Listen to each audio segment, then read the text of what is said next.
Congo-Brazzaville tout proche, c'est encore le pétrole qui va décider des événements.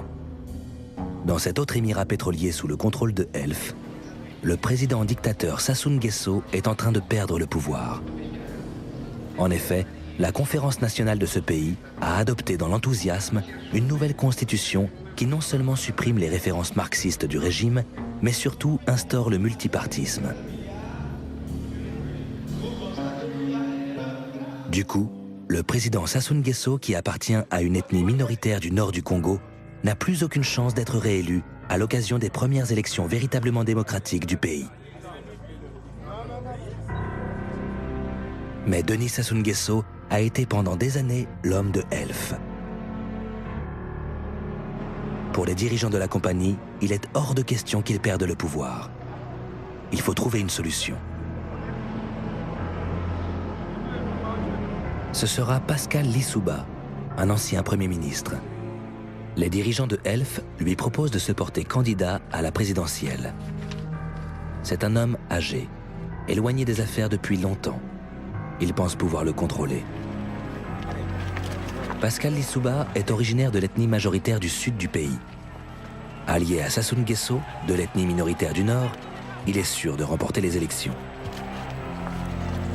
En contrepartie, une fois élu, il prendra dans son gouvernement des hommes de Sassou Nguesso qui continuera ainsi, de fait, à diriger le pays. Le groupe Elf finance la campagne de son candidat. Il m'aidait sous les instructions de M. Bongo. J'ai acheté une trentaine de Land Rover pour ma campagne. Je n'aurais jamais pu le faire moi-même. Et puis, il y a eu quelques voyages que j'ai effectués, et puis voilà, c'est tout. Ont obtenu Pascal Lissouba, 506 395 voix, soit 61,32%.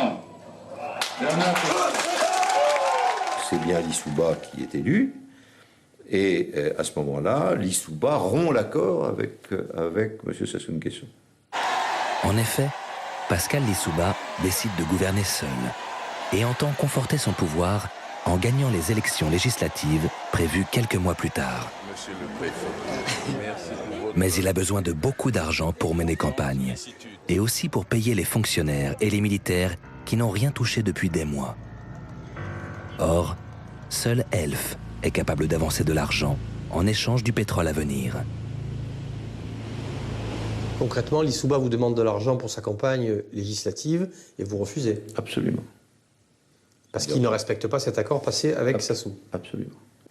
Monsieur Lissouba, comme je vous l'ai dit, veut le pouvoir tout seul. Bon, et je ne l'aide pas à avoir le pouvoir tout seul.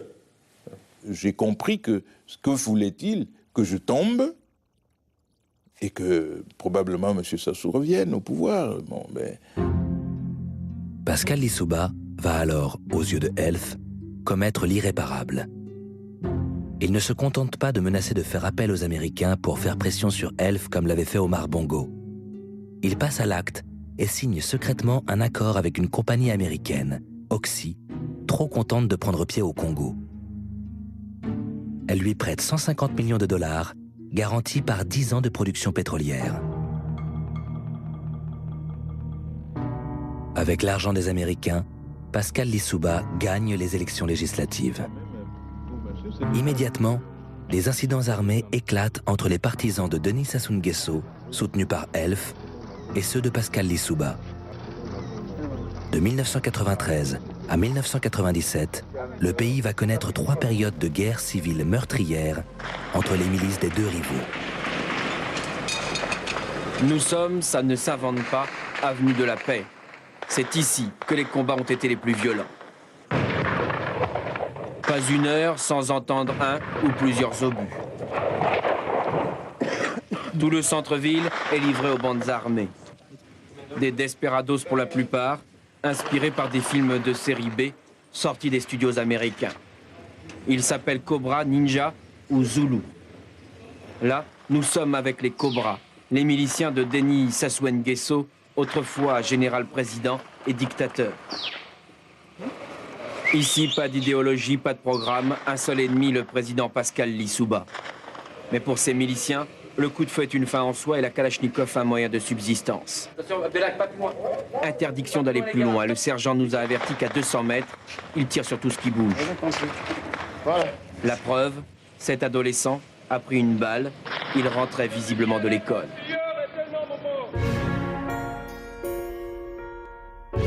Pour gagner cette guerre sans merci, Denis Sassou Nguesso va s'appuyer sur un allié de poids, l'Angola du président Dos Santos, qui, ça tombe bien, est devenu une pièce maîtresse dans le jeu de Elf autour du golfe de Guinée. Le golfe de Guinée ou le réservoir à pétrole d'Elf Aquitaine.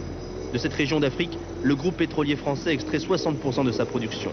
Une source qui n'est pas prête de se tarir. Cette fois-ci, les géologues et les ingénieurs d'Elf sont tombés sur un énorme gisement, peut-être le plus gros d'Afrique, découvert à 200 km au large des côtes angolaises.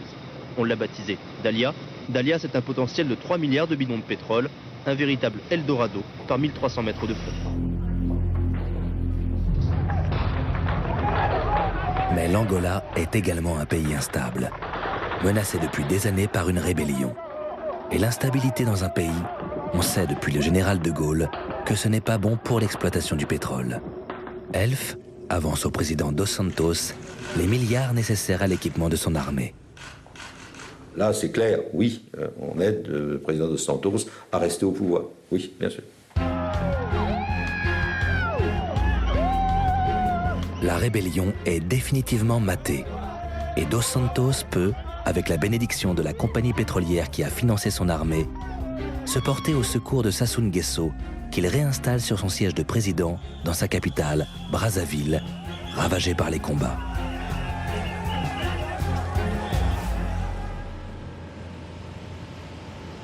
Omar Bongo et Denis Sassou Nguesso ont retrouvé leur palais présidentiel. La période d'agitation démocratique se referme. Le discours de la Baule, du président Mitterrand, n'est plus qu'un lointain épisode pour livre d'histoire. Le calme est revenu au Gabon et au Congo. La production pétrolière a repris. Mais quelque chose vient de changer dans les rapports entre la France et ces deux pays pétroliers. C'est ce que Denis Sassou Nguesso va faire comprendre à Philippe Jaffré, le nouveau patron de Elf, qui vient, à la fin des combats en 1997, saluer le président rétabli dans ses fonctions. Brazzaville était dévastée et je lui ai réservé un accueil chaleureux. Mais il était quand même nécessaire que nous fassions l'état des lieux. Il n'y a pas eu d'accord et chaque parti essayait de défendre son point de vue. Chaque parti défend son point de vue. Parole inimaginable 10 ans auparavant. Elf a repris pied au Congo, mais le président, qu'elle a aidé à revenir au pouvoir, n'acceptera plus désormais les diktats de la compagnie pétrolière, comme Omar Bongo au Gabon.